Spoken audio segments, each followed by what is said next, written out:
आज की डिक्टेशन बहुत ही अच्छी है, पूरा लिखने की कोशिश करना। और जो लोग हिंदी लीगल डिक्टेशन लिखना चाहते हैं हमारे चैनल को सब्सक्राइब करें। डिक्टेशन स्टार्ट होगी 3 सेकंड बाद। स्टार्ट।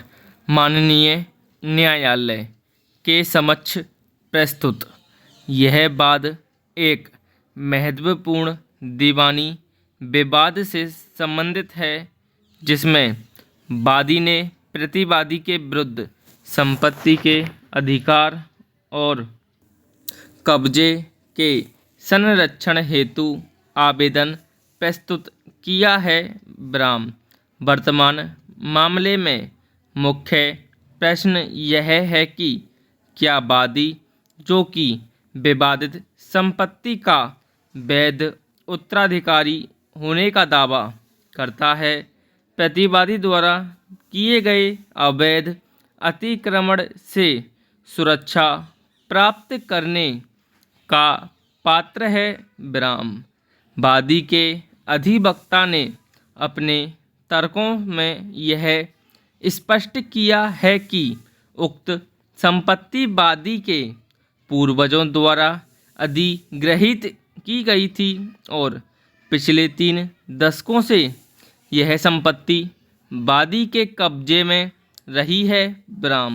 राजस्व रिकॉर्ड के दस्तावेज इस तथ्य की पुष्टि करते हैं कि खसरा संख्या 45/2 में वादी का नाम बतौर काबिज काश्तकार दर्ज है। ब्राम। इसके विपरीत प्रतिवादी ने अपने प्रतिवाद में यह तर्क दिया है कि उसने उक्त संपत्ति को एक अवैध पंजीकृत विक्रय विलेख के माध्यम से अधिग्रहित किया है। ब्राम। पैरा। न्यायालय का ध्यान इस ओर आकर्षित करना आवश्यक है कि भारतीय साक्ष्य अधिनियम की धारा 101 के अंतर्गत साक्ष्य का भार इस पक्ष पर होता है जो न्यायालय से किसी अधिकार की घोषणा की मांग करता है। इस मामले में प्रतिवादी द्वारा प्रस्तुत विक्रय विलेख की सत्यता पर वादी ने गंभीर संदेह व्यक्त किया है। ब्राम। वादी का यह तर्क है कि जिस समय यह विलेख निष्पादित किया गया था, उस संपत्ति का स्वामी अस्वस्थ था और किसी भी प्रकार के लेन देन की स्थिति में नहीं था। ब्राम। पैरा।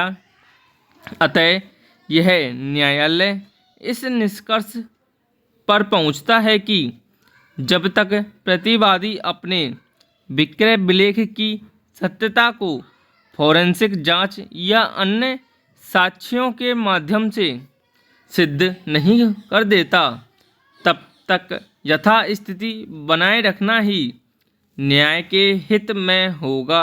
ब्राम। न्यायालय प्रतिवादी को आदेशित करता है कि वह अगली सुनवाई तक संपत्ति के भौतिक स्वरूप में किसी भी प्रकार का परिवर्तन न करे। ब्राम।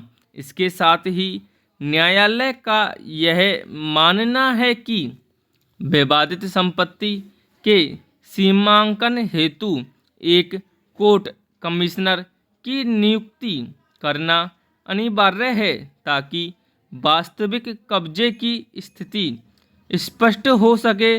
ब्राम। वादी को यह निर्देशित किया जाता है कि वह कोर्ट कमिश्नर के व्यय हेतु आवश्यक धनराशि अगले 7 दिनों के भीतर न्यायालय में जमा कराए। ब्राम। पैरा। यह बात न्याय और निष्पक्षता के सिद्धांतों पर आधारित है। ब्राम। न्यायालय किसी भी पक्ष को कानून को अपने हाथ में लेने की अनुमति नहीं देगा। ब्राम। अतः प्रतिवादी को चेतावनी दी जाती है कि वादी वह न्यायालय के निर्देशों का उल्लंघन करता है तो उसके विरुद्ध अवमानना की कार्यवाही शुरू हो जाएगी। ब्राम।